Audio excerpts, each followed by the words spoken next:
Halo, selamat siang pemirsa. Apa kabar Anda hari ini? Semoga Anda dalam keadaan baik. Senang sekali siang hari ini saya Putri Windasari dan Venak akan kembali menemani Anda. Kami sudah menyiapkan sejumlah informasi menarik untuk menemani jam istirahat Anda, jam makan siang Anda saat ini. Ya, salah satunya yang akan kami hadirkan juga siang ini ada pembekalan dari Akademi Militer di Magelang, Jawa Tengah, di mana para anggota kabinet dari Merah Putih ini akan tiba ya di Akmil Magelang untuk kemudian mengikuti pembekalan sampai dengan hari Minggu nanti. Nah, bagaimana jalannya Akmil nanti kita akan hadirkan selengkapnya di Apa Kabar Indonesia Siang. Tapi kami hadirkan informasi pertama untuk Anda pemirsa. Ya, informasi selanjutnya pemirsa, ini baru saja terjadi kemarin di mana ada 3 hakim Pengadilan Negeri Surabaya yang ditangkap oleh Kejaksaan Agung karena disangka menerima suap untuk memutus vonis bebas dari Ronald Tanur dalam perkara pembunuhan Dini Sera Afrianti. Ya, Kejaksaan Agung juga menangkap pengacara Ronald Tanur.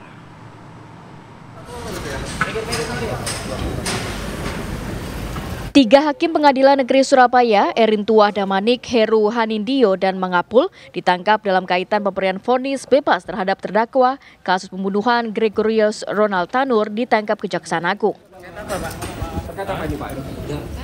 Dalam penangkapan ini, Kejaksaan Agung juga menangkap pengacara Ronald Tanur karena terindikasi terlibat suap untuk vonis bebas Ronald Tanur dalam perkara pembunuhan sang kekasih Dini Sera Afrianti.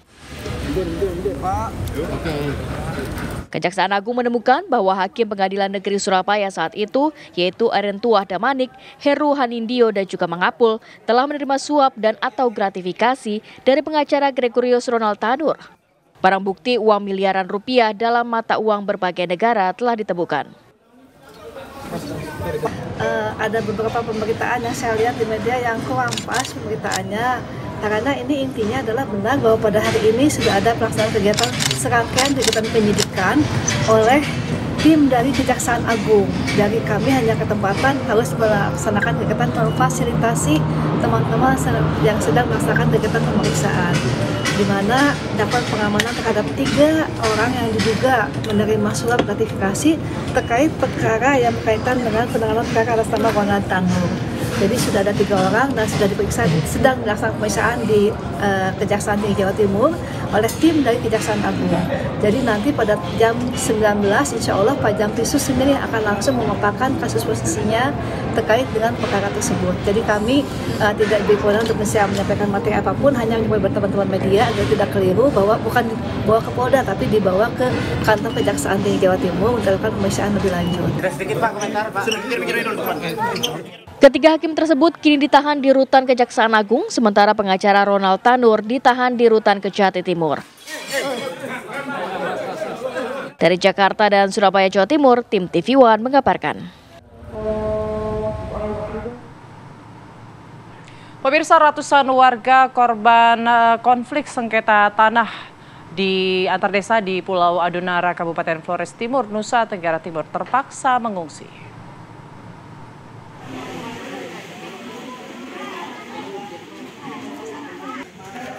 Sebanyak 52 kepala keluarga atau 177 jiwa warga kini mengungsi di Desa Wureh pasca konflik tanah antar Desa Bukalima dengan Desa Ilepati di Kecamatan Donara.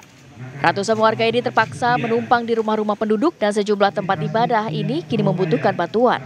Bantuan yang dibutuhkan berupa makanan, air minum, pakaian hingga perlengkapan bayi dan juga balita. Mengungsi sudah 3 malam. Sudah 3 malam. Ya.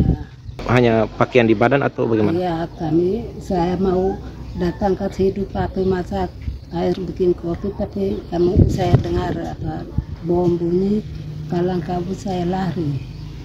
Lari hanya pakaian di badan, aku semua kasih tinggal.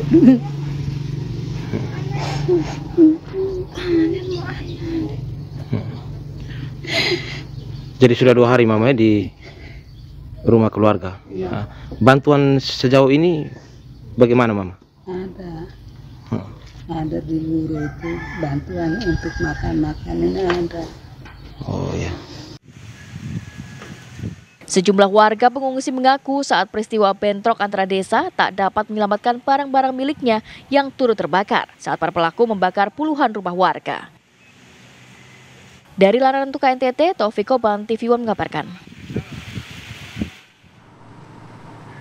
Ya, kami hadirkan informasi lainnya untuk Anda. Ini juga sudah sempat saya singgung di awal, pemirsa. Ini ada 4 hari pasca pelantikan Kabinet Merah Putih, Presiden Prabowo Subianto akan mengumpulkan jajaran menteri di kabinetnya untuk kemudian mengikuti penggemblengan di Akademi Militer yang berada di Lembah Gunung Tidar di Magelang, Jawa Tengah. Menurut tim gugus tugas sinkronisasi Prabowo Gibran, Sufmi Dasko Ahmad, kegiatan pembekalan para menteri dan wakil menteri ini bertujuan menyamakan visi misi Presiden dengan para pembantunya yang akan berlangsung selama 3 hari mulai hari ini Kamis 24 Oktober. Pembekalan dengan konsep Akademi Militer dinilai memiliki makna untuk mengajarkan kedisiplinan, kesatria, dan ketaatan kepada pimpinan. Dengan basic militernya, Prabowo ingin menanamkan sikap disiplin dan kesatria pada para menteri untuk lebih bertanggung jawab dan tegas dalam mengambil keputusan.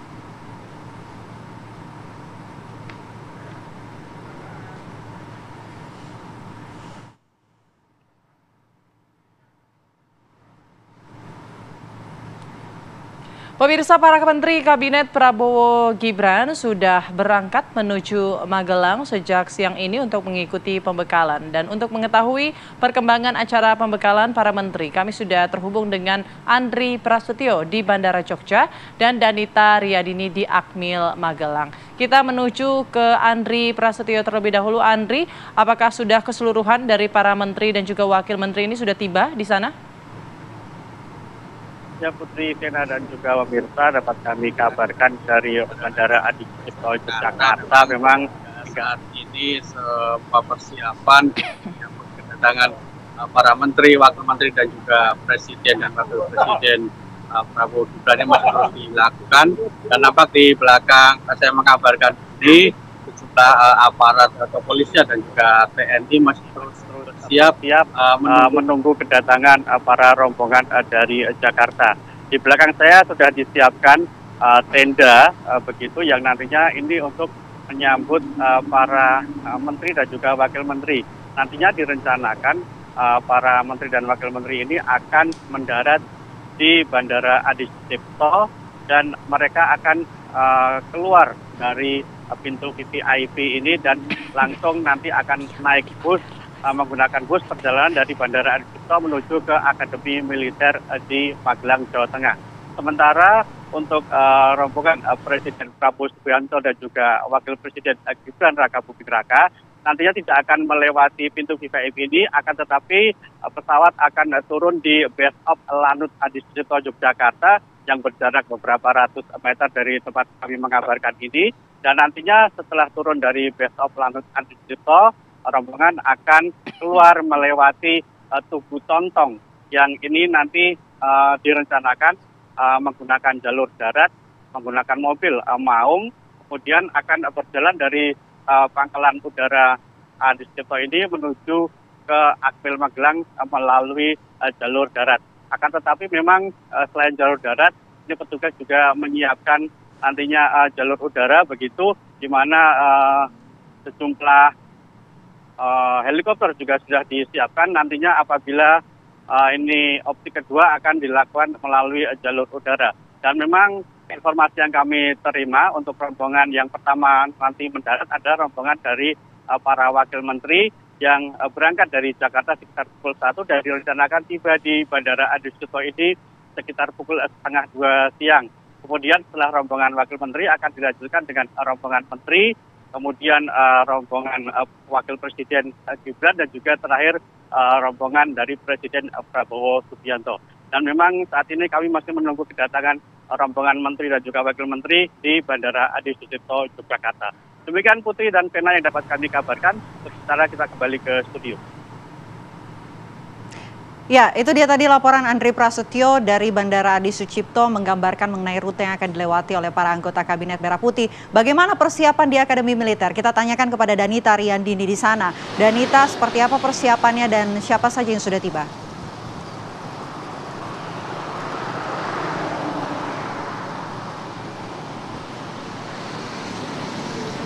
Danita? Vena, Putri, dan juga pemirsa di Akmil Akademi Militer Magelang, Jawa Tengah. hingga saat ini kami memantau belum ada menteri atau wakil menteri yang hingga saat ini tiba di Akmil Magelang, Jawa Tengah, karena diinfokan menteri, wakil menteri baru akan tiba atau baru akan berangkat dari Jakarta pada siang hari ini, dan kami pun masih menunggu kedatangan dari wakil menteri, dan juga presiden serta wakil presiden yang tiba di Akademi Militer Magelang, Jawa Tengah ini. Diinfokan sebelumnya untuk jadwal presiden tiba di Akmil ini akan tiba pada pukul 16 waktu Indonesia bagian Barat. Sementara untuk agenda hari ini, setelah rombongan dan juga presiden wakil presiden tiba di Akademi Militer ini, belum dijelaskan secara detail apa kemudian yang akan dilakukan ketika sudah tiba di hari pertama ini di Akmil Magelang, Jawa Tengah. Namun untuk esok hari, jadwal yang akan dilalui oleh para menteri dan juga jajarannya serta presiden wakil presiden adalah memulai dengan agenda latihan PBB dan juga olah badan ataupun olahraga, kemudian juga pengarahan akan dilakukan esok hari, kemudian pemberian pembekalan materi ataupun materi-materi juga sudah dimulai pada esok hari, dilanjutkan Sabtu dan berakhir pada Minggu 27 Oktober mendatang. Sementara kami memantau hingga saat ini pengamanan semakin ketat dilakukan baik dari Polri maupun TNI yang sedari pagi tadi semakin ketat mengamankan lokasi di Akmil Magelang, Jawa Tengah, baik jalur atau sepanjang Jalan Jenderal Gatot Subroto di depan Akmil Magelang, Jawa Tengah ini maupun di dalam kawasan Kompleks Akmil. Di lapangan golf Borobudur di Kompleks Akmil ini juga sudah siap untuk menerima kedatangan dari menteri dan juga wakil menteri, karena ada 120 tenda yang juga sudah siap digunakan untuk menginap para menteri dan juga wakil menteri. Agenda juga sedikit kami mendapat bocoran mengenai agenda-agenda yang akan dilalui, salah satunya pembekalan materi maupun agenda di lapangan. Kami akan mengupdate informasi terbaru jika sudah ada kedatangan dari rombongan dari Presiden Prabowo Subianto, Vena dan juga Putri. Baik, terima kasih Danita Haryadini mengabarkan langsung dari Magelang dan Andri Prasetyo dari Yogyakarta. Terima kasih rekan-rekan. Ya pemirsa, kami harus jeda terlebih dahulu. Usai jeda kami masih akan kembali untuk Anda dengan menghadirkan informasi. Hari ini Guru Supriyani menjalani sidang perdana berkaitan dengan kasus yang menjeratnya atas tuduhan telah melakukan penganiayaan terhadap anak muridnya. Sesaat lagi pemirsa.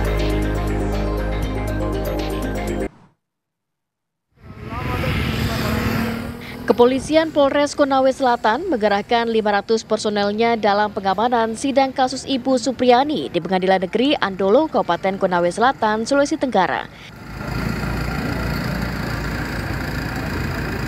Supriyani terlihat didampingi oleh kuasa hukum dan kerabatnya saat memasuki ruang sidang dengan agenda pembacaan dakwaan. Supriyani merupakan terdakwa kasus penganiayaan dengan tuduhan telah menganiaya anak muridnya yang merupakan anak oknum polisi.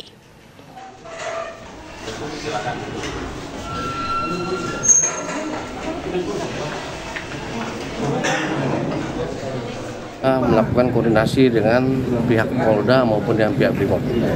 Kami dari awal sudah mendapat penyampaian informasi bahwa teman-teman dari PGRI maupun OKP akan turut hadir di kantor pengadilan untuk menyaksikan jalannya sidang pembukaan. Diketahui Supriyani merupakan guru SDN 4 Baito yang sempat ditahan di lapas perempuan setelah dituduh melakukan penganiayaan terhadap murid sekolah dasar hingga mengalami luka di paha yang terjadi pada 24 April lalu. Atas tuduhan tersebut, Supriyani dan kuasa hukumnya sempat merasa keberatan dan menilai proses hukum itu sangat janggal. Dari Konawe Selatan, Sulawesi Tenggara, Erdika Mukdir, TV One mengabarkan.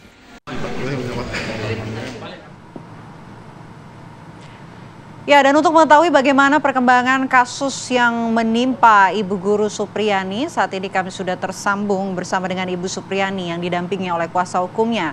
Ada Mas Syamsuddin. Selamat siang Bu Supriyani dan juga Pak Syamsuddin. Ya, selamat siang Mbak. Oke. Pertama Pak Syamsuddin, izin saya mau mendengar begitu cerita dari Ibu Supriyani, mungkin bisa menceritakan kronologis kejadian yang sebenar-benarnya menurut Bu Supriyani itu sebetulnya seperti apa Bu? Ya, Assalamualaikum warahmatullahi wabarakatuh. Waalaikumsalam. Saya mau menceritakan kronologis kejadian yang awal mula kejadian permasalahan itu ya. Awalnya pada hari Jumat tanggal 26 April 2024 saya telah ditelepon sama Pak Penyidik Pak Jeffrey ya. Dalam percakapannya saya disuruh menuju ke kantor Polsek Baito ya. Di situ akan dimintai keterangan. Ya, setelah itu saya datang di kantor itu, di situ sudah di dalam kantor sudah ada Pak Kapolsek, sudah ada Pak Penyidik, ada kedua orang tua korban dan korban. Ya, di situ pertanyaan penyidik sesuai permasalahan ya, saya telah dilaporkan oleh orang tua murid yang ada di sekolah di SDN 4 Baito. Saya telah dilaporkan menganiaya Ananda Dalva, anak dari Pak Wibowo Hasim yang kebetulan polisi yang bertugas di Polsek Baito. Ya. Baik, di situ tapi saya, Ibu Supriyani... Ya.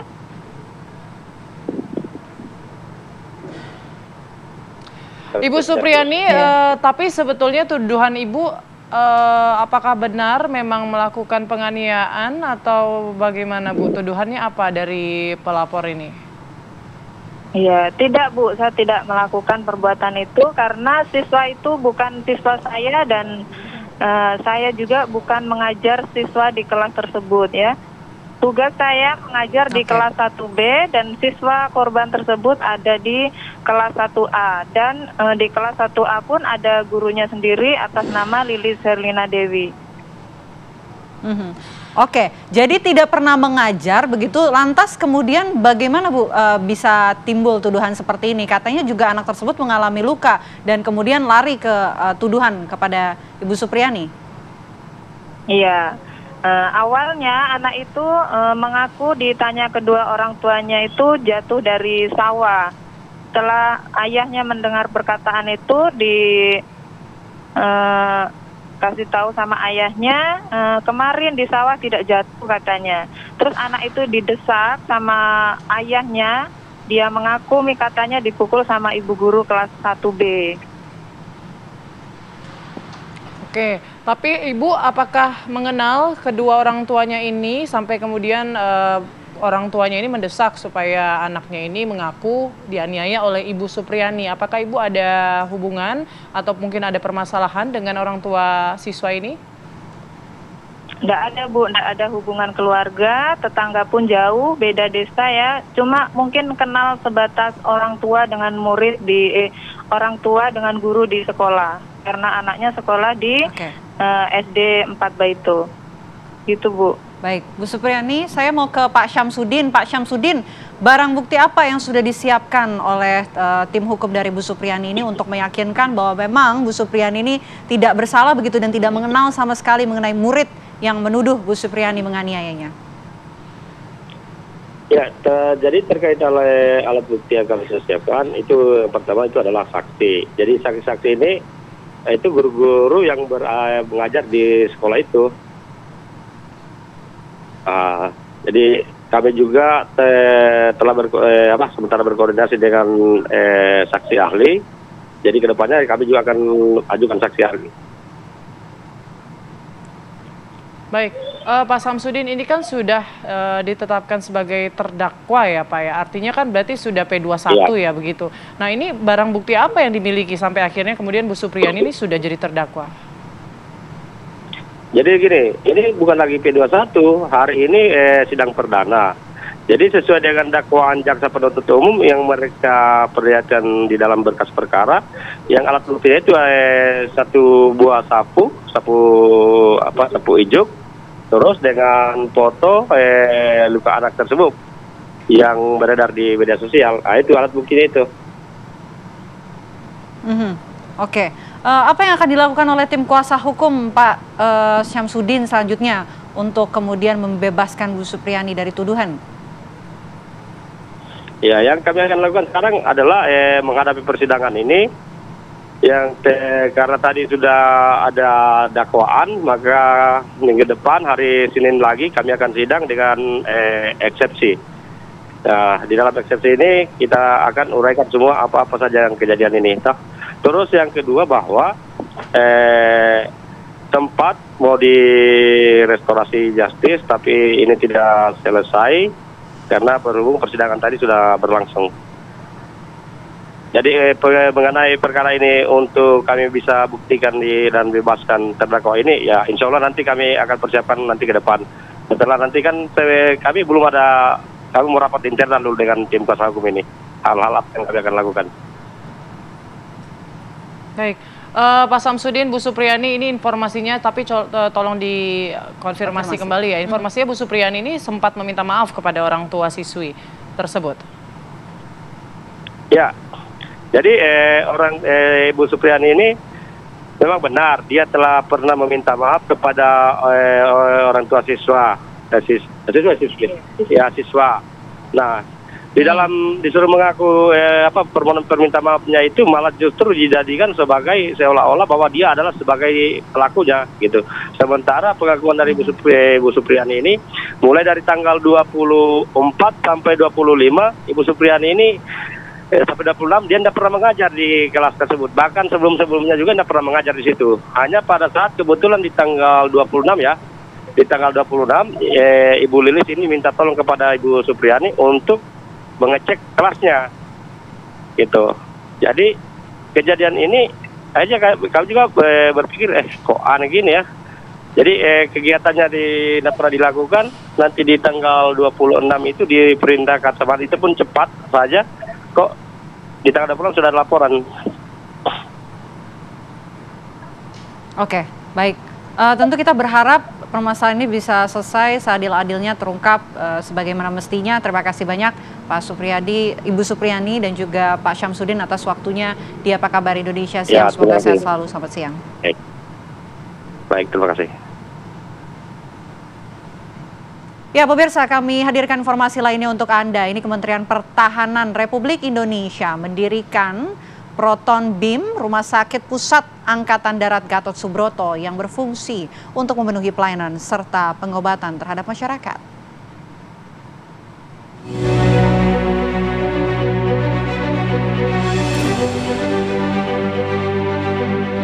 Proyek ini tuh dimulai dari kontrak kami di tanggal 2 November 2022. Dari 2022 sampai saat ini di 2024 sudah mengalami 2 kali kontrak. Histori dari proyek ini mulai dari banyaknya perubahan-perubahan yang terjadi terhadap penyesuaian desain sesuai standarisasi yang berlaku di Indonesia. Jadi di sini tidak hanya perubahan perencanaan dari segi struktural dari SNI, juga terhadap proteksi radiasi dari equipment alat akibat updating teknologi yang semula direncanakan di 2017 dengan penggunaan di teknologi di tahun 2024-2025 insya Allah.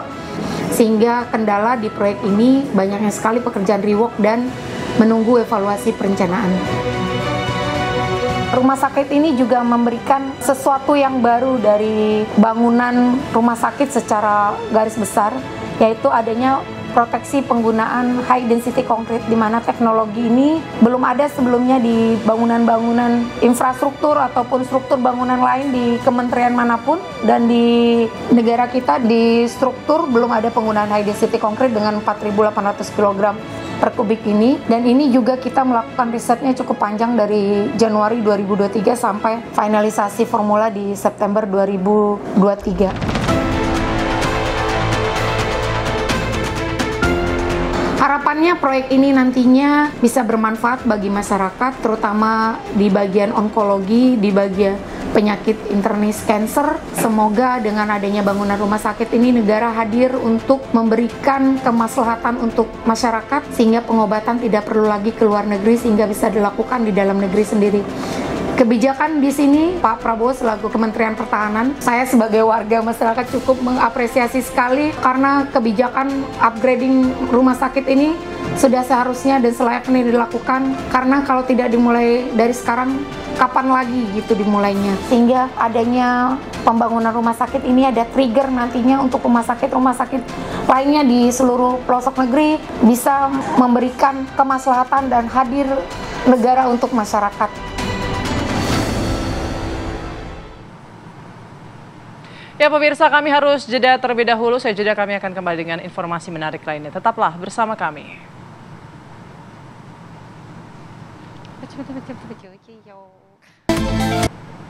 Kembali menyaksikan Apa Kabar Indonesia Siang, pemirsa. Sidang tuntutan terhadap seorang pria yang didakwa mencuri buah kelapa sawit digelar di Pengadilan Negeri Bangkalan, Balai Banyuasin, Sumatera Selatan.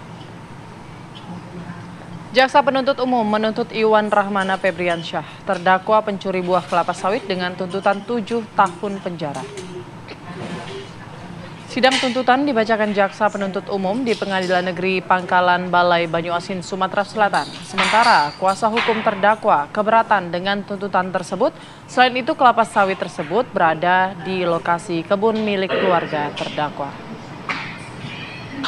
Kuasa hukum terdakwa akan melakukan pembelaan terhadap terdakwa pada sidang lanjutan berikutnya.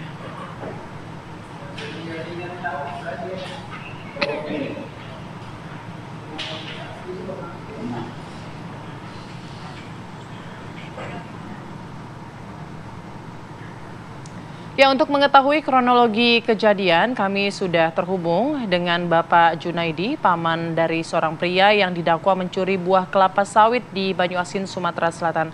Selamat siang, Pak Junaidi. Selamat siang, Bu. Baik, Pak Junaidi, mungkin boleh dijelaskan kronologi kejadian seperti apa, kemudian dituntut seperti apa, dan informasinya memang apakah itu benar kebun masih dimiliki oleh keluarga terdakwa? Kebun itu milik orang tuanya daripada Pak Iwan. Nah, dikuasai dari tahun 2010 sampai 2016, bapak daripada Pak Iwan itu meninggal. Nah, sedangkan Pak Iwan waktu itu tidak berada di daerah Sumatera Selatan. Jadi kebun itu terlantar, Bu. Setelah dan dikuasai oleh pihak lain. Setelah Pak Iwan kembali tahun 2003, dan dia merasa punya orang tuanya dan dikuasai kembali oleh Pak Iwan. Dan Pak Iwan dilaporkan oleh pihak yang menguasai kepada yang berwajib, Pak Iwan ditangkap. Tapi setelah pembuktian dan saksi-saksi yang ada, Pak Iwan dibebaskan. Itu sudah 2 tahun yang lewat. Setelah Pak Iwan dibebaskan, dinyatakan tidak bersalah, datanglah teror dari pihak yang menguasai. Dengan adanya teror, Pak Iwan melaporkan hal tersebut kepada pihak yang berwajib. Setelah sampai 1 tahun lebih, belum ada prosesnya, belum ada proses yang kami ketahui, Bu. Belum ada tindak lanjut daripada laporan tersebut. Dan tiba-tiba keponakan saya ditangkap dengan tuduhan pencurian buah kelapa sawit atas dasar laporan 2 tahun yang lewat. Jadi di sini kami menuntut keadilan, Bu. Dan tanah itu memang milik orang tua daripada Pak Iwan. Ya, Bu? Oke, jadi begitu kronologisnya, Pak. Tapi mungkin bisa sambil menyertakan barang bukti yang mungkin akan dihadirkan dalam persidangan. Apa yang sudah disiapkan oleh pihak keluarga untuk membuktikan bahwa terdakwa ataupun keponakan dari Bapak ini tidak bersalah seperti yang dikatakan? Ya, jadi bukti-bukti yang telah dihadirkan waktu persidangan, Bu, itu yang membuka lahan, yang istilahnya upah kerja daripada pembukaan lahan ada, dan surat-surat daripada kepemilikan tanah tersebut pun ada. Surat asal daripada kepemilikan tanah pun ada, Bu. Ya, maka dia waktu ditangkap pertama sekali dia dibebaskan. Nah ini surat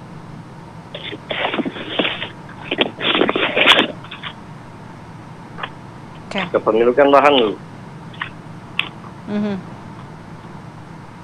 Jadi ini adalah dokumen kepemilikan yang akan nanti disertakan ya, Pak Iwan ya? Iya, ini sudah disertakan, Bu, waktu saksi, waktu sidang di Pakanbalai, Bu. Oke. Baik, Pak Junaidi. Baik, terima kasih banyak. Semoga sidangnya berjalan lancar ya, Pak, dan memang sesuai dengan harapan keluarga hasil dari persidangan ini. Terima kasih, sehat selalu Pak Junaidi. Pemirsa, kami hadirkan informasi lainnya untuk Anda. Ini rumah warga di kawasan Muara Angke. Sebanyak 200 rumah berhasil direnovasi menjadi rumah apung layak huni oleh Menteri Pertahanan Republik Indonesia. Selain itu, Menteri Pertahanan juga memberi fasilitas pada setiap masing-masing rumah. Rumah warga yang berada di kawasan Muara Angke, Jakarta Utara berhasil disulap menjadi rumah apung layak huni oleh Universitas Pertahanan atas inisiasi Menteri Pertahanan Prabowo Subianto. Kondisinya kalau sebelum kan banjir, banyak sampah, ya nyamuk. Rumah kita aja kan kebanjiran terus kalau setiap banjir tuh. Kalau air pasang ya kita kebanjiran gitu kan. Setiap 2 tahun sekali ya harus bangun gitu kan, harus ditinggikan gitu kan. Kalau nggak ditinggikan ya kita tiap hari kena banjir. Kini sebanyak total 200 rumah apung berhasil dibangun dan ditempati oleh warga Muara Angke, Jakarta Utara. Tidak hanya bangunan yang kokoh dan layak huni, tetapi masing-masing rumah juga dilengkapi berbagai fasilitas lainnya seperti kasur, lemari, WC, tenaga surya, toren air bersih, dan listrik gratis. Anak-anak sekolah warga Muara Angke juga tidak perlu sedih lagi, karena saat ini telah tersedia lapangan futsal terapung perdana yang bisa digunakan untuk olahraga futsal atau lainnya. Di kawasan rumah apung Muara Angke ini juga terdapat taman yang bisa digunakan untuk sekedar duduk santai menikmati kopi dan berbincang antar warga di sore hari, atau bisa digunakan anak-anak sekolah sebagai taman bermain untuk bekerja kelompok. Menariknya lagi, nama-nama jalan yang dibangun di wilayah rumah apung Muara Angke ini diberikan nama jalan yang edukatif, sehingga seluruh warga, terutama anak-anak yang masih sekolah, juga teredukasi dan familiar dengan istilah pertahanan, seperti contohnya nama Jalan Unhan dan Jalan Kadet. Kawasan rumah apung ini dibangun dalam 3 tahap. Tahap pertama dimulai pada Januari 2024 sebanyak 30 rumah apung dan rumah panggung. Tahap kedua dibangun sebanyak 80 rumah apung, dan terakhir tahap 3 sebanyak 90 rumah apung. Seluruh warga di Muara Angke pun merasa bersyukur dan berterima kasih kepada Prabowo dan Universitas Pertahanan yang telah menyulap kawasan mereka menjadi rumah apung layak huni. Mimpi untuk tinggal di kawasan yang layak pun kini menjadi kenyataan. Terima kasih Bapak Prabowo sudah memberikan rumah. Bangga banget punya rumah bagus, semua isinya juga komplit, semua gratis dari Bapak. Dengan rumah-rumah inilah kami tidak akan kebanjiran lagi. Saya sangat senang dan berterima kasih kepada Bapak Prabowo atas taman dan lapangan futsal. Jangan lupa main ke Muara Angke ya, semua rakyat pada kangen. Sehat-sehat selalu, dilantik jadi presiden ya lebih luar biasa lah nanti dermawannya kepada masyarakat, bukan kita aja di sini ya, tapi untuk seluruh Indonesia. Makasih Pak Prabowo. Ya, sempat mengaku mengidap OCD atau Obsessive Compulsive Disorder, Arthur Aliando Syarif kini berhasil keluar dari gangguan mental tersebut. Kami akan hadirkan informasinya usai jeda berikut, tetap. Ya, ramai diperbincangkan pemirsa di media sosial aktor Aliando yang mengakui mengidap gangguan mental OCD. Kita akan cari tahu apa sebetulnya OCD bersama dengan psikiater ada Dr. Zulfia Oktanida Syarif. Selamat siang, Dr. Vivi. Selamat siang, Pak Eva dan Putri. Dokter, ini kalau kita lihat dari selebritis yang juga sedang ramai diperbincangkan, Aliando Syarif, walaupun memang tidak bisa didiagnosa langsung apakah Aliando ini memang benar OCD ataupun bukan, tapi berdasarkan pernyataannya begitu. Apakah memang bisa dikatakan Aliando ini juga mengidap OCD, analisa dari dokter, dan mungkin bisa dijelaskan juga dok, apa sebetulnya OCD itu?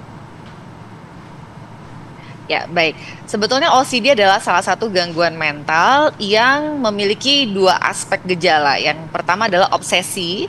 Obsesi ini adalah pikiran yang terus-menerus muncul, seringkali tidak rasional, berisikan rasa takut ataupun kekhawatiran yang munculnya sepanjang hari dan membuat menderita seseorang. Contohnya apa? Takut kuman, takut terjadi hal-hal yang buruk, takut tentang keamanan, misalnya takut kompor meledak. Jadi ada pikiran-pikiran yang tidak rasional yang mendorong orang tersebut untuk melakukan akhirnya apa? Kompulsi. Jadi ada obsesi, lalu ada kompulsi. Kompulsi itu perilaku. Perilaku yang repetitif atau berulang. Contohnya orang yang punya obsesi takut kuman, dia akan melakukan kompulsinya apa? Cuci tangan berulang-ulang misalnya. Atau orang yang takut aku kayaknya kurang bersih deh mandinya, dia akan mandi berulang-ulang. Atau yang punya rasa takut takut terjadi kemalingan, dia akan cek pintu berulang-ulang. Sudah pergi berkilo-kilometer, bisa balik lagi ke rumah hanya untuk ngecek pintu karena merasa kayaknya jangan-jangan belum kunci pintu. Nah, hal-hal seperti ini membuat seseorang itu menderita. Dia pun cemas kalau tidak dilakukan, tapi hal yang dia lakukan tersebut sangat menyita waktu. Nah, kalau tadi Aliando cerita tentang kondisi OCD-nya, mungkin secara kasat mata, artinya dari luar kita tidak bisa lihat secara clear, karena bisa jadi seseorang itu menyembunyikan gejalanya. Biasanya yang memahami adalah orang-orang terdekat yang juga terdampak, karena mereka bisa melihat langsung nih.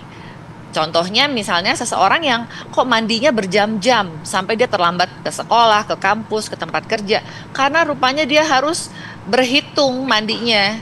Misalnya guyur kanan 5 kali, guyur kiri 5 kali. Dia merasa belum bersih, dia guyur lagi, ulang lagi. Dan itu bisa membuat menderita. Nah, kalau yang Aliando cerita sampai ada bisikan, terus kemudian menarik diri, sampai harus berkelana gitu ya. Bisa jadi ada hal lain yang juga dialami oleh Aliando. Jadi nggak hanya OCD, tapi tentunya ini kan hanya dugaan ya. Karena memang OCD itu seringkali terjadi bersamaan dengan gangguan mental yang lain, misalnya depresi, anxiety disorder, atau gangguan-gangguan mental yang lain. Jadi sering berkomorbid gitu, ada lebih dari satu kondisi yang terjadi pada seseorang di saat yang bersamaan. Baik, Dokter Vivi, tapi OCD itu triggernya apa? Apa penyebabnya? Misalnya kalau tadi kita simak ya, Aliando kemudian mengatakan ada bisikan-bisikan, kemudian dia juga sempat mengatakan ada kriminalitas, domestic abuse, kayak gitu-gitu. Apakah itu memang bisa menyebabkan OCD atau ada penyebab lain sebetulnya? Penyebab pasti dari OCD sampai saat ini belum diketahui. Yang pasti secara penelitian itu terbukti ada gangguan pada neurotransmitter atau zat kimiawi di otak seseorang.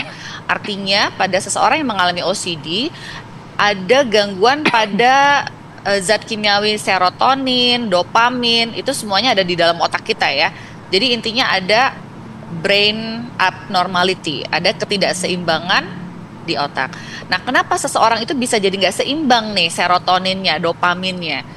Itu yang masih belum diketahui secara pasti. Namun ada trigger, ada pencetus, antara lain apa saja? Stres misalnya, ya. Stres itu banyak sekali masalah kehidupan yang bisa membuat seseorang stres, termasuk juga trauma atau abuse, kekerasan, ya. Jadi penyebabnya bukan abuse-nya, bukan kriminalnya, manipulasinya, bukan relasinya gitu ya, tapi itu menjadi pencetus gejalanya.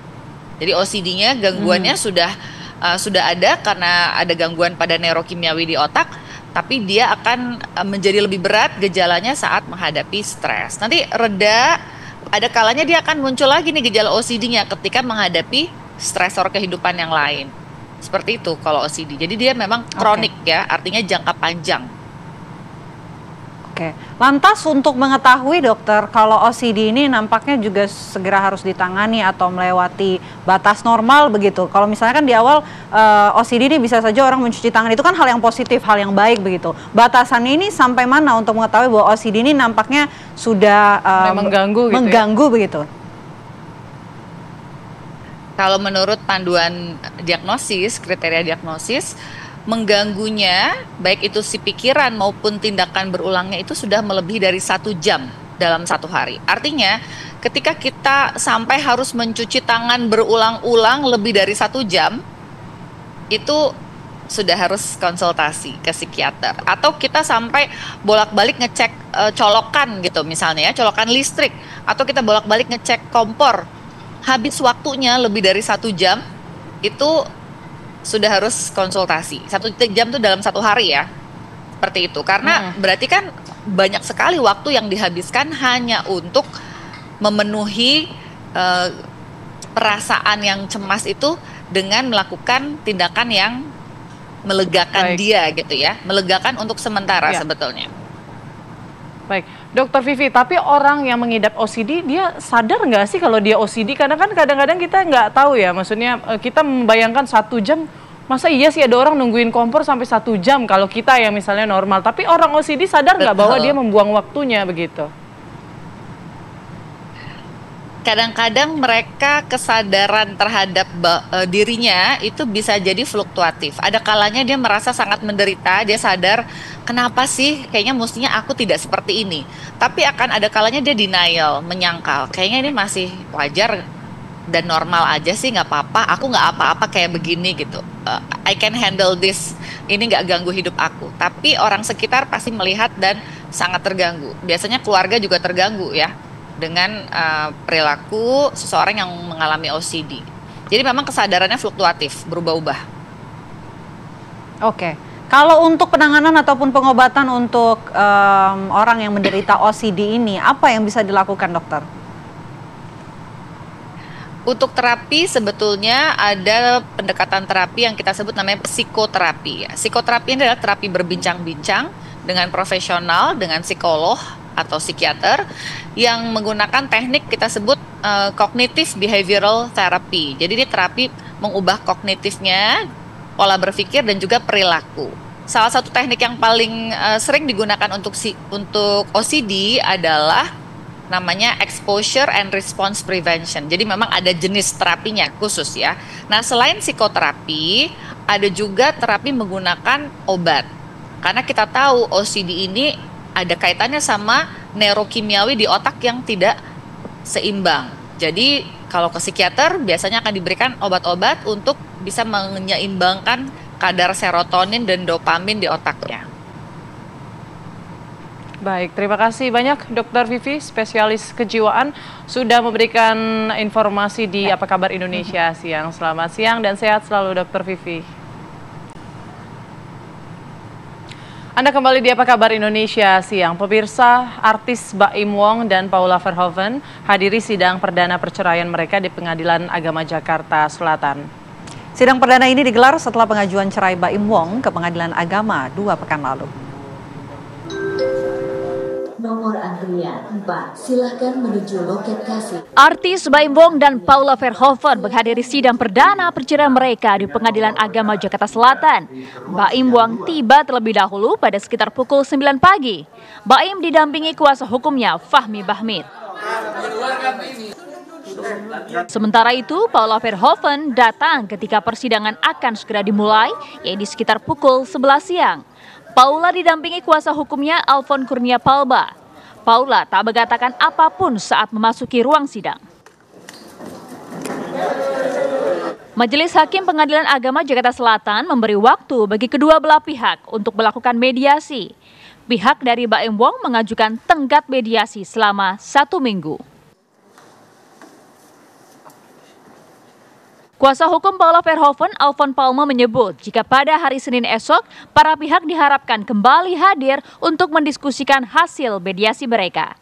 Ketika disinggung soal isu perselingkuhan Paula, kuasa hukum Paula menjawab jika tuduhan tersebut belum terbukti dan Paula pun merupakan orang yang tenang.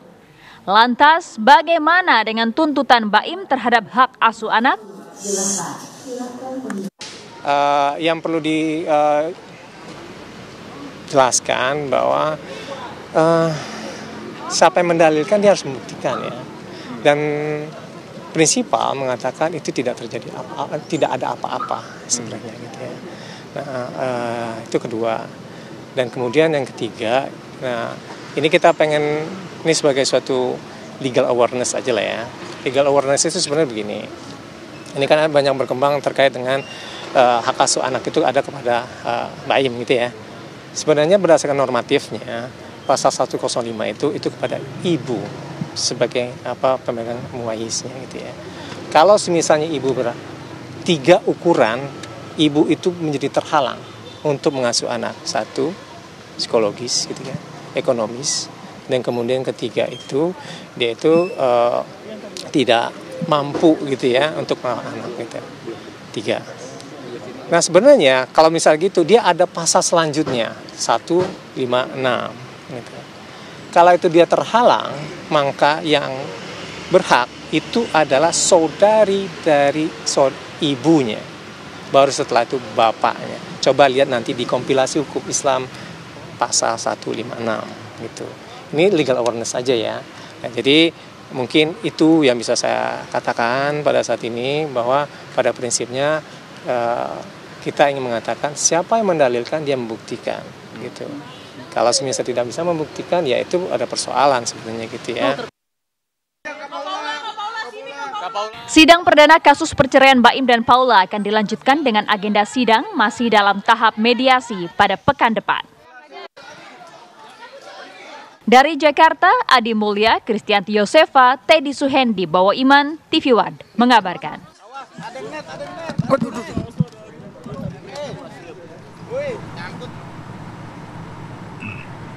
Ya pemirsa, pemeran film porno berjudul Kramat Tunggal yakni Francisca Chandra Novitasari atau Siskae dinyatakan bersalah melakukan tindak pidana pornografi oleh Pengadilan Negeri Jakarta Selatan. Siskae dijatuhi hukuman 1 tahun penjara dan denda sebesar 500 juta rupiah. Gimana Kak, nih jelang sidang Kak sama Kak Firly? Deg-degan dong. Sidang putusan yang dipimpin oleh Hakim Tunggal Sri Rejeki Marsinta digelar di ruang sidang 4 Pengadilan Negeri Jakarta Selatan Senin petang terhadap para pemeran film berjudul Kramat Tunggal, rumah produksi film porno kelas bintang.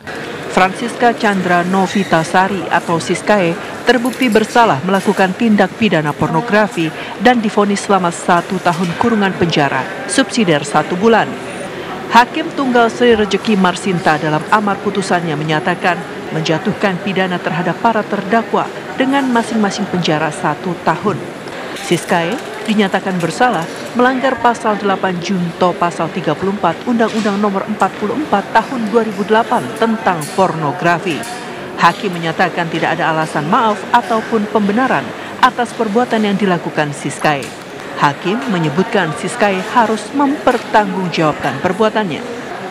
Kuasa hukum Siskae, Gading Simanjutak, mengatakan dengan putusan yang diberikan oleh Hakim Tunggal Pengadilan Negeri Jakarta Selatan akan melakukan koordinasi terhadap kliennya. Adapun vonis ini lebih ringan dari tuntutan jaksa, yakni 2,5 tahun penjara. Untuk itu diskusi sama penasihat hukum saya terlebih dahulu begitu. Bersyukur banget, amat sangat bersyukur. Saya juga menyampaikan banyak terima kasih kepada teman-teman yang masih selalu support saya dan teman-teman di sini. Saya juga menyampaikan terima kasih terhadap penasihat hukum saya. Saya juga memohon maaf untuk orang-orang di luar sana atau teman-teman di luar sana. Dalam perkara pidana pornografi ini, polisi menetapkan 12 orang pemeran film porno sebagai tersangka. Mereka adalah pemeran utama wanita dan pria hingga pelaku yang merangkap menjadi pemeran sekaligus kru film porno. Dari Jakarta, Robin Freddy, TV One mengabarkan. Iya ya, semoga aja ya, minta doanya aja ya teman-teman ya. Jadi gimana Kak, ada orang tua? Pemirsa, beragam informasi menarik lainnya masih akan kami hadirkan usai jeda berikut. Tetaplah bersama kami di Apa Kabar Indonesia Siang. Ya, Anda kembali di Apa Kabar Indonesia Siang. Pemirsa, sebanyak 23 siswa Sekolah Menengah Pertama Negeri 8 Kota Tangerang Selatan terjangkit cacar air dan gondongan. Dan untuk mencegah penyebaran, proses pembelajaran di lingkungan sekolah dihentikan sementara waktu dan menerapkan sistem pelajaran jarak jauh.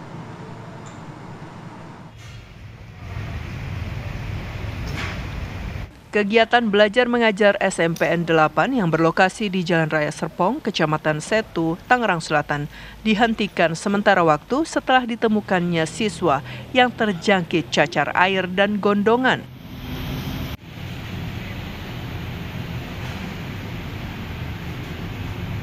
Pihak sekolah SMP Negeri 8 Kota Tangerang Selatan menerapkan pelajaran jarak jauh ini diterapkan pada tanggal 23 sampai 27 Oktober, mencegah penularan cacar air dan gondongan. Sebanyak 23 siswa terserang penyakit cacar air dan gondongan.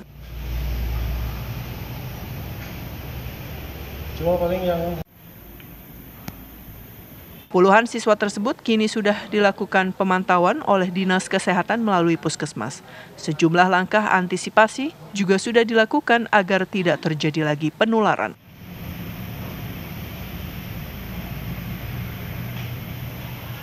Pihak Dinas Pendidikan Kota Tangerang Selatan melangkah cepat dengan melakukan edaran terhadap sekolah lain untuk kewaspadaan dini. Bila siswa terkena agar diliburkan untuk isolasi guna meminimalisir penyebaran terhadap siswa lain.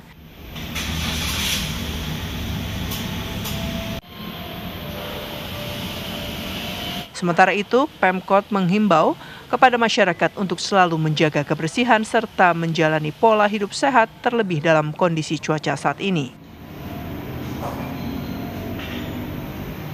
Dari Kota Tangerang Selatan, Banten, Milhan Wahyudi, TV One mengabarkan.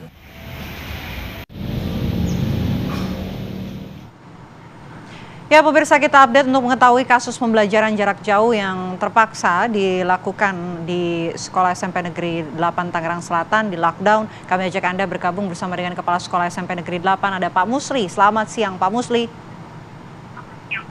Selamat siang, Mbak. Oke, Pak Musli, kami ingin tahu kronologisnya. Sejauh ini memang ada berapa begitu siswa yang terkena gondongan begitu, seperti dan juga cacar tentunya. Ada berapa murid yang ada di sana? Ya. Terima kasih bisa saya sampaikan terkait tentang wabah penyakit yang ada di SMP Negeri 8. Dimulai dari kejadian pada saat mid semester tanggal 23 sampai dengan tanggal 27 September. Di mana pada saat itu, pada saat ulangan mid semester itu, siswa kelas 7, 8, 9 di mix di satu ruangan. Kemudian selanjutnya ada salah satu yang kena cacar dan gondongan, kemudian menularkan kepada siswa yang lain. Kemudian pada saat terakhir ada kejadian ini, kami data secara serius mulai tanggal 11, di mana pada saat tanggal 11 Oktober itu jumlah siswa yang sakit secara keseluruhan, baik cacar air, gondongan maupun penyakit yang lain itu ada 73.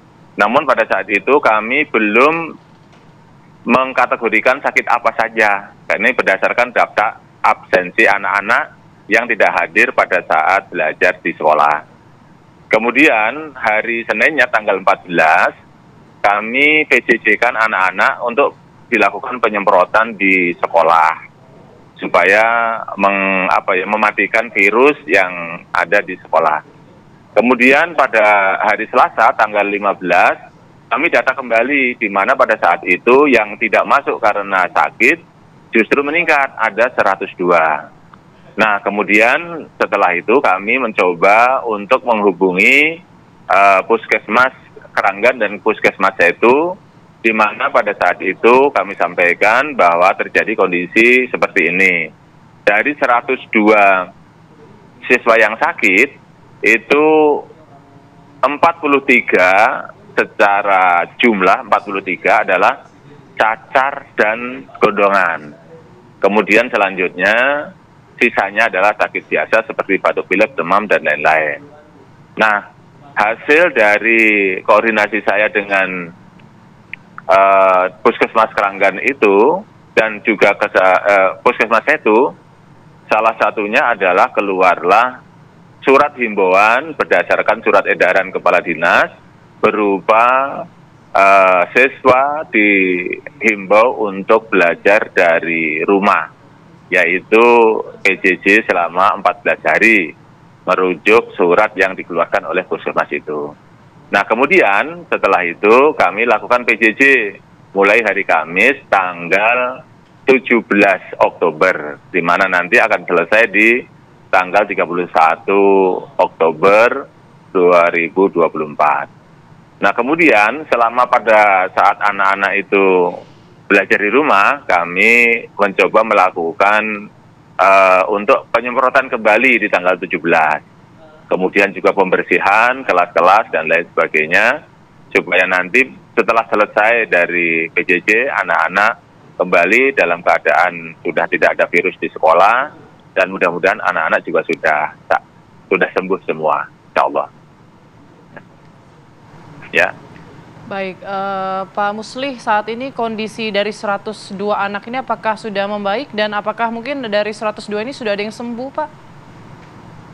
Nah, dari 102 itu akhirnya oleh Dinas Kesehatan melalui Puskesmas Keranggan diminta untuk menanyakan kepada mereka, kan itu. Yang menjadi fokus nanti adalah pada cacar air dan gondongan, yaitu dari 102 itu alhamdulillah yang sakit biasa sudah sembuh semua, yang cacar air dan gondongan itu pada saat hari Senin kemarin itu masih 30 orang anak yang sakit, di mana 22 siswa itu cacar dan 8 itu gondongan. Dari 22 siswa itu yang cacar itu ada 8 masa penyembuhan, jadi sudah kelihatan sembuh, tetapi mungkin bintik-bintik kecilnya masih ada, tetapi sudah kita hitung sembuh lah, katakanlah demikian. Jadi yang benar-benar sakit pada hari Senin itu di posisi 22 anak, yaitu 14 itu adalah cacar air dan 8 adalah gondongan. Kemudian di hari Selasanya dan hari Rabunya kemarin itu posisinya adalah 22 itu cacat dan gondongannya sudah sembuh, tinggal 3. Jadi alhamdulillah yang gondongan itu dinyatakan sembuh, sehingga sekarang ini posisinya yang benar-benar dikatakan sakit itu tinggal 17, yaitu 22 siswa yang cacar itu 8 sudah masa penyembuhan, kemudian yang 8 itu tinggal 3, jadi total 14 ditambah 3, 14 cacar air dan 3 adalah gondongan. Ya. Baik Pak Muslih, tentu kita juga berharap bagi para siswa yang juga belum sembuh bisa kembali sehat, begitupun juga dengan kondisi di sekolah agar para siswa ini bisa kembali beraktivitas dan juga mengikuti pembelajaran di sekolah. Terima kasih Pak Muslih atas waktunya. Terima kasih Pak. Selamat siang. Pemirsa, kami harus jeda terlebih dahulu. Saya jeda, kami akan kembali dengan informasi menarik lainnya. Tetaplah bersama kami.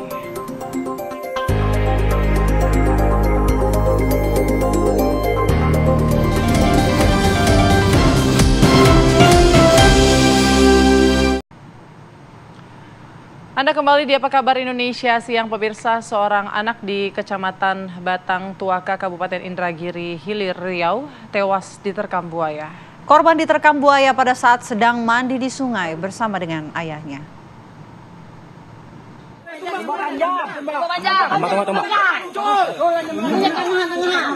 Peristiwa ini terjadi saat korban sedang mandi di sungai bersama sang ayah dan tiba-tiba buaya datang dan langsung menerkam korban hingga korban ditarik ke dasar sungai. Ayah korban bersama dengan masyarakat sekitar kemudian melakukan pencarian terhadap korban hingga malam hari. Saat buaya ditemukan dan perutnya dibelah guna mengevakuasi jenazah, tidak ditemukan tanda keberadaan bagian tubuh korban. Warga pun kembali melakukan penelusuran di sekitar lokasi. Akhirnya jasad korban ditemukan warga dalam kondisi sudah mengapung. Jasad korban terlihat mengalami luka robek akibat gigitan buaya di bagian badan dan juga kaki korban. Jadi saat mereka mandi di sungai tersebut pada jam tersebut, tiba-tiba si anak ini ditarik oleh buaya, dibawa masuk ke dalam sungai. Pada saat itu sebenarnya Pak RT yang mandi bersama dia itu sudah berusaha untuk menolong dengan memegang kakinya, tapi ternyata tenaganya lebih kuat buayanya, akhirnya dibawa masuk ke sungai. Peristiwa ini menambah kasus konflik manusia dengan hewan buas di Kabupaten Indragiri Hilir. Dari Pekanbaru Riau, Muhammad Arifin, Faza Ramadan, TV One mengabarkan. Pemirsa, warga resah dengan kemunculan seekor buaya. Kami hadirkan informasinya untuk Anda, pemirsa. Ini terlebih dahulu. Ini warga yang resah dengan adanya kemunculan seekor buaya di pesisir laut Cempai, Kota Parepare, Sulawesi Selatan. Ya, petugas gabungan bertindak cepat dengan membuat jebakan untuk menangkap buaya yang dalam beberapa hari terakhir ini membuat warga takut untuk beraktivitas.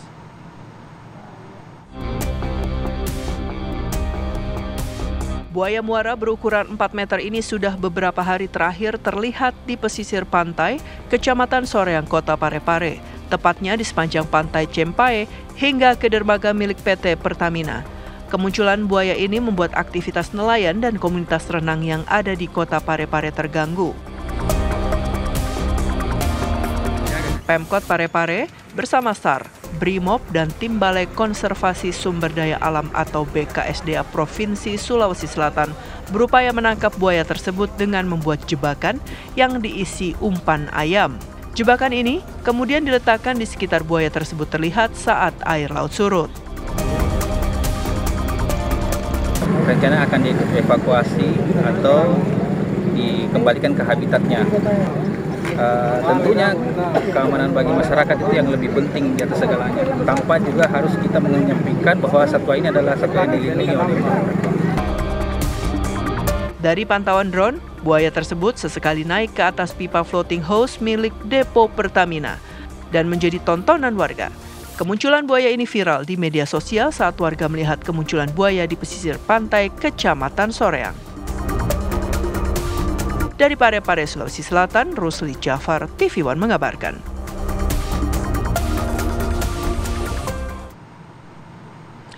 Pemirsa, aksi protes seorang pengemudi mobil dengan sejumlah anggota kepolisian di Nusa Tenggara Timur viral di media sosial.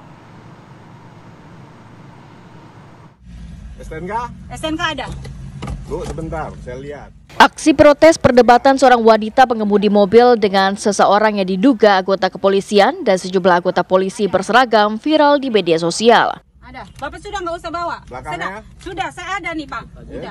Hidup. Iya, sudah. Sudah, Bapak, saya tidak mau. Bapak tidak ada ini, Bapak bukannya untuk urus. Dalam video yang viral, wanita yang diketahui istri Ibda Rudi Soik tak terima mobilnya ditahan dan diperiksa seorang anggota Polda berpakaian preman yang diketahui seorang anggota Provos. Tugas apa Bapak, saya tanya? Pemeriksaan apa? Kenapa kendaraan saya? Kenapa kendaraan saya saja yang diperiksa? Saya tanya. Salah seorang anggota polisi mengatakan pemeriksaan dilakukan karena mobil tersebut dicurigai. Namun ia tidak menjelaskan kecurigaan yang dimaksud. Minta maaf Bapak, saya mau tanya, saya dicurigai apa? Saya dicurigai apa? Iya, saya dicurigai. Menanggapi peristiwa tersebut, Kompes Arya Sandi, Kabid Humas Polda NTT menjelaskan anggotanya tengah memantau keberadaan Ibda Rudi Soik yang informasinya hendak meninggalkan wilayah NTT. Semua ada di sana. Iya. Diawali dari adanya informasi. Anggota kita mendapat informasi bahwa saudara RS itu akan meninggalkan wilayah. Nah, ini untuk mendapatkan kepastian ini, anggota ngecek karena seharusnya sesuai dengan ketentuan dan sesuai dengan yang dijanjikan bahwa tanggal 22 kemarin dia akan yang bersangkutan akan datang di Polda yang berkaitan dengan putusan hukuman disiplin yang 14 hari penempatan di tempat khusus. Nah, setelah anggota kita melakukan mengecek kediaman lalu kembali. Tim ini kembali lalu diikuti oleh mobil yang tidak dikenal pada saat itu. Diikuti akhirnya karena kecurigaan anggota ini kenapa mobil diikuti. Makanya kemudian berhenti mengecek. Ini yang ikuti siapa nih, dalam rangka apa? Nah, lalu ternyata ditemukan di dalam itu ada istri yang Rudi Soik ini walaupun dia divonis PTDH pada sidang KKI berkaitan dengan kasus pemasangan polis lain, sampai saat ini dia masih berstatus anggota Polri. Kenapa? Skep PTDH belum ada dan masih ada jeda waktu untuk banding sampai tanggal 29 Oktober. Jadi dia masih berstatus anggota Polri, sehingga kewajiban dia memenuhi semua aturan maupun perintah sebagai anggota Polri. Ibda Rudi Soik adalah seorang anggota Polda NTT yang dipecat karena melanggar disiplin serta kode etik Polri. Namun saat ini Rudi Soik masih melakukan banding atas PTDH tersebut. Dari Kupang NTT, Fritz Floris, TV One mengabarkan.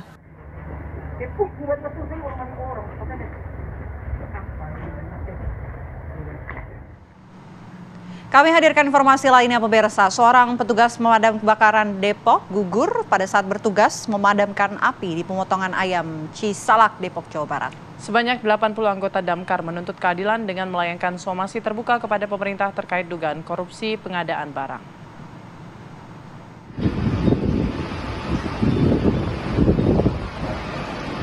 Para petugas pemadam kebakaran Kota Depok memenuhi panggilan Kejaksaan Negeri Kota Depok terkait laporan dugaan korupsi pengadaan barang yang mereka laporkan beberapa waktu lalu. Para damkar sangat berharap agar dugaan korupsi di lingkungan kerjanya segera diusut, mengingat sudah memakan korban jiwa akibat tidak tersedianya peralatan lengkap saat bertugas. Deolipa Yumara, kuasa hukum dari 80 petugas Damkar Depok menyebut, saat ini intelijen kejaksaan sudah memeriksa beberapa pejabat yang menjadi terlapor dalam kasus ini. Ia melayangkan somasi terbuka untuk pemerintah Kota Depok agar segera merealisasikan tuntutan para petugas Damkar dari mulai upah yang layak, perbaikan peralatan, hingga bantuan biaya pendidikan anak almarhum Martinus yang gugur dalam bertugas. Memberikan kompensasi tanggung jawab atas kelalaian dan pengabaian pemerintah Kota Depok selama ini terhadap petugas dan dinas damkar Kota Depok yang berakibatkan meninggalnya seorang petugas damkar yang bernama Martinus Reja Panjaitan dengan cara mengangkat derajat mendiang Martinus Reja Panjaitan sebagai pahlawan damkar Kota Depok di dalam plakat register pemerintah Kota Depok dan membiayai masa depan pendidikan anak-anak mendiang Martinus Reja Panjaitan sejak saat ini sampai mereka menyelesaikan pendidikan tinggi kuliah. Sementara Sandi Butar-Butar, petugas pemadam kebakaran yang sebelumnya viral karena mengungkap dugaan korupsi itu, mengaku sudah siap mental menghadapi pemeriksaan. Nyawa temen bilang, siapa sih bang yang nggak sedih gitu. Ya teman-teman semua satu UPT sekarang udah semuanya udah siap mau apapun yang terjadi gitu. Teman satu rekan, teman satu kantor, ya udah siap aja gitu segala-galanya. Kalau dibilang persiapan ya nggak ada, fakta aja, fakta lapangan jujur apa adanya. Dirinya sudah mengumpulkan sejumlah fakta yang akan dijadikan sebagai alat bukti. Dari Depok, Jawa Barat, Meli Kasna, TV One mengabarkan. Kita beralih ke informasi selanjutnya pemirsa. Berbagai kegiatan dilakukan dalam peringatan Hari Santri di berbagai daerah. Mulai dari menggelar pengajian hingga kemudian menggelar donasi untuk Palestina. Ribuan warga memadati Tugu Pahlawan Surabaya, Jawa Timur untuk merayakan puncak perayaan Hari Santri Nasional yang diadakan oleh PCNU Surabaya. Tidak hanya diisi dengan istighosah dan doa bersama, Hari Santri Nasional juga dimeriahkan pertunjukan drama kolosal berjudul Resolusi Jihad Fisabilillah yang mengisahkan perjuangan santri di Surabaya mengusir penjajah Belanda yang membonceng tentara Inggris. Dan Hari Santri ini kita manfaatkan sebenarnya. Pasca dilantik sebagai Menteri Koordinator Pemberdayaan Masyarakat, Muhaimin Iskandar menghadiri peringatan Hari Santri 2024 di Pondok Pesantren Mahasina Darul Quran Wal Hadis, Jatiwaringin, Pondok Gede, Kota Bekasi. Dalam kesempatan tersebut, Caimin menyoroti darurat kekerasan seksual di lingkungan pendidikan dan pelaku harus dihukum mati. Muhaimin yang datang langsung menjadi inspektur upacara, dalam sambutannya ia memberikan motivasi kepada para santri untuk tidak minder dan putus asa, serta santri tidak perlu memikirkan masa depan. Hal ini dikarenakan masa depan bisa dipelajari dengan terus belajar dengan baik.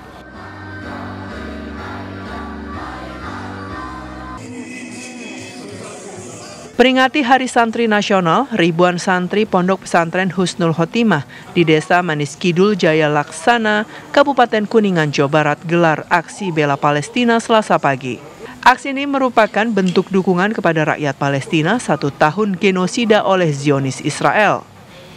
Aksi bela Palestina ini diikuti ribuan santri serta para pengasuh Pondok Pesantren Husnul Khotimah. Mereka menyuarakan yel-yel untuk kemerdekaan Palestina yang telah menewaskan jutaan warga, mulai orang tua hingga anak-anak. Mereka juga membentangkan bendera raksasa Palestina sebagai wujud kecintaannya kepada Palestina. Tidak hanya itu, sebagai bentuk kepedulian santri dan tokoh ulama Husnul Khotimah melakukan penggalangan dana untuk Palestina. Hasilnya, dana terkumpul sebanyak 600 juta rupiah lebih yang nantinya akan segera disalurkan kepada masyarakat Palestina oleh petugas Ponpes Husnul Khotimah secara langsung. Diharapkan aksi bela Palestina ini, para pemimpin dunia segera menyelesaikan konflik Palestina dan Israel. Dari Surabaya, Jawa Timur, Bekasi, dan Kuningan, Jawa Barat, Zainal Azhari, Kurnia Dwi Hapsari, Ervan Septiawan, TV One mengabarkan. Ya, informasi tadi pemirsa sekaligus menutup perjumpaan kita di Apa Kabar Indonesia siang hari ini. Mewakili kru yang bertugas, saya Vena Kintan. Dan saya Putri Windasari pamit undur diri. Terima kasih atas kebersamaan Anda. Sampai jumpa.